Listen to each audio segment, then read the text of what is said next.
3.38 is on standard deviation. So we want to be able to say what the standard deviation is and interpret it for a data set.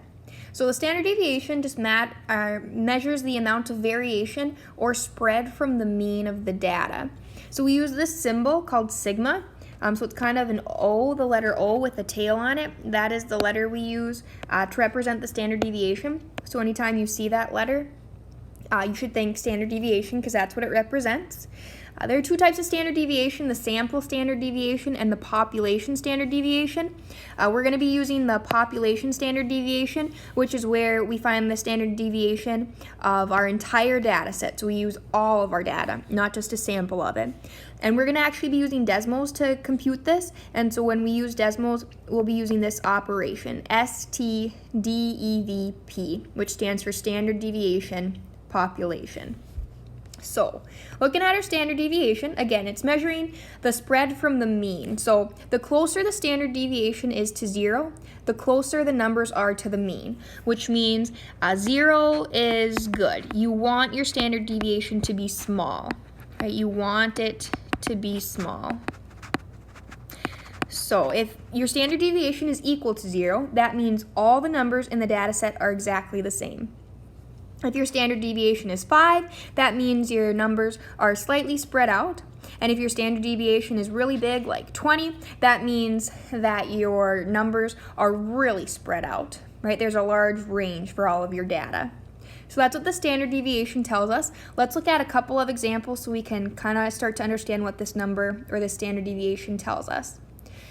If Beth and Sarah have the same mean points scored per game, so they have the same average points per game, but Beth has a standard deviation of 3.2 and Sarah has a standard deviation of 1.4. Who is the more consistent shooter? Okay, so consistent, that means it's less spread out, right? Consistent means that all of your numbers are really close together. So we're comparing the standard deviation of 3.2, which is Beth's standard deviation, to Sarah's standard deviation of 1.4. Well, remember, looking back, we know that the closer the standard deviation is to 0, the closer the numbers are to the mean. So Sarah is our more consistent shooter because 1.4 is closer to 0. So we're going to say Sarah is more consistent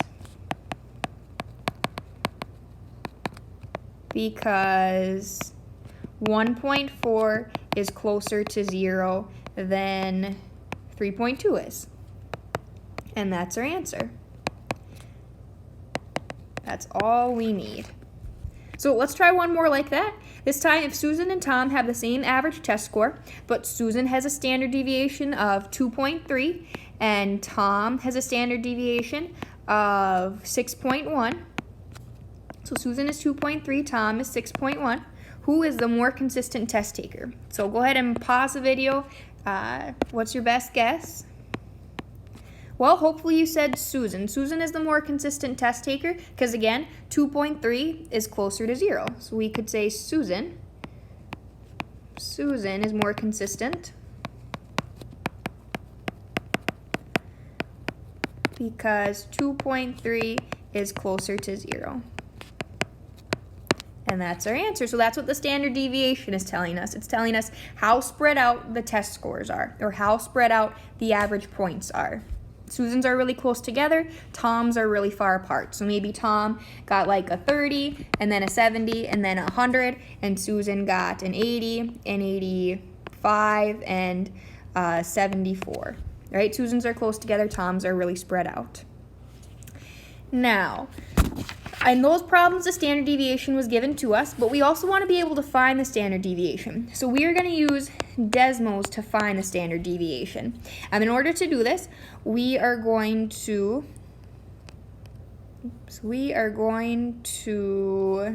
look at Desmos, and they just have an operation in Desmos, and so we can just use that operation to figure out our standard deviation. So we have this list of quiz scores, 10.5, 13.5, 8, 12, 11.3, etc. So if we want to find the standard deviation, we're going to go to Desmos, and we are going to type in this standard deviation STDEVP, right? That's what we talked about at the beginning of the video, which represents the standard deviation, right? Standard deviation of the population. So we type that in, and then we type in a parenthesis, and then we would just type all of our data in. So 10.5, comma, 13.5, comma, 8, comma, 12, comma. We type all those values in, and when we do that, we should end up with a standard deviation of 3.057929. Okay, well, we don't want to write all those decimal places, so we are going to round this to the hundredths place. So we could say that the standard deviation of this is going to be, standard deviation of this is 3.06, okay, because our 7 rounds are 5 up. So that's our standard deviation. And all we had to do was type it into Desmos, and Desmos did all the work for us. You can do this with other technology like graphing calculators, but we're going to be using Desmos. To find the mean, Desmos actually has a shortcut for that also. So to find the mean, we are going to make sure we'll look at this box with our standard deviation. We're going to click on our gearbox or our settings, and we are going to click this sheet with the papers, and it means copy. So we're going to copy our list of data. So now this list of data that I copied, it's got all these same numbers in it, right? All these same numbers that we were looking at, and we are going to go and we are going to delete the word STDEVP. We're going to delete that, and we are going to write mean. So go to your ABCs, MEAN. Well, it tells us that our mean is equal to 90 or 9.72. So that's our standard deviation, and that's our mean.